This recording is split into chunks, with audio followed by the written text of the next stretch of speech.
من مصنع صغير بصبحان سنة 1962 لأكبر شركة ألبان بالكويت والخليج. برد يا حسينو اطلع برا شوف يبا راعي البرد وصل ولا لا، وانطفتوا الدينار يا ويلكم.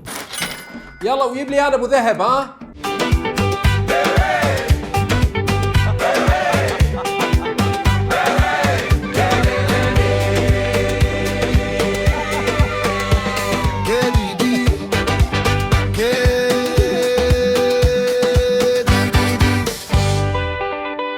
اتوقع واضحه عن شنو قاعد نتكلم.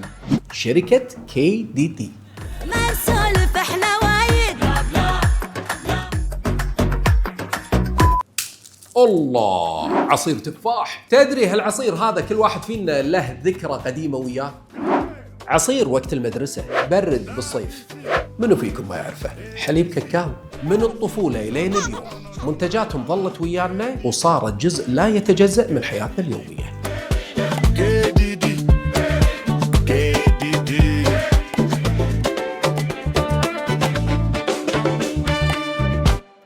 أمانة تبي تبلش يومك بدون لا تكون متضايق وهالأمور، مالك إلا حليب أزرق. أنا أسميه حليب أزرق، يعني صراحة هذا الحليب عرفت شو أقول لك؟ عرفت أنت شو تقول؟ ما أسمع. حليب والله حليب أزرق. حليب أزرق والله. عاد اقول لك الشركات هذيل اللي تروح تصف دور وما ادري شنو، واقعد ساعه الا ربع عشان اخذ لي مج قهوه دبل شوت اسبريسو، قهوه بالحليب. ما عندك عذر ابو حمود، معاي انت بدون سكر مضاف. انت رك؟ لا دقيقه، لا صدق نديم، صدق بشرب. لا ما اقبل.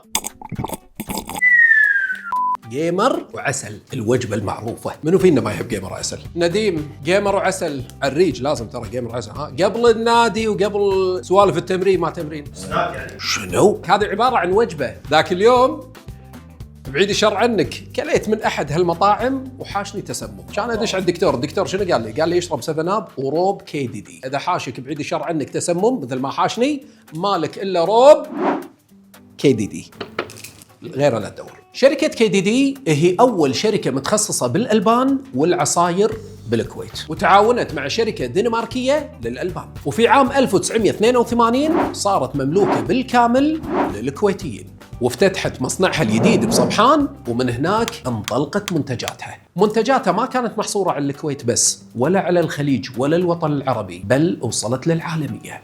واليوم KDD عندها أكثر من 160 منتج بالكويت والسعودية والإمارات. ترى سر نجاح KDD مو بالكثرة، بالتنوع وبسر الجودة والابتكار. خطوط إنتاج متطورة ومختبرات دقيقة وشهادات عالمية، وأول شركة كويتية تحصل على الآيزو في قطاع الألبان. وكل هذا عشان المنتج اللي يوصل حقك لباب البيت يكون نفس الجودة. وباختصار هذه KDD، شركة من الشركات الكويتية اللي تركت بصمة في كل بيت كويتي وخليجي وعربي وحتى عالمي. من سنة 62 لغاية اليوم عليكم الحسبة، سنين من العطاء المستمر. هذه كانت كلمة حق في شركة KDD.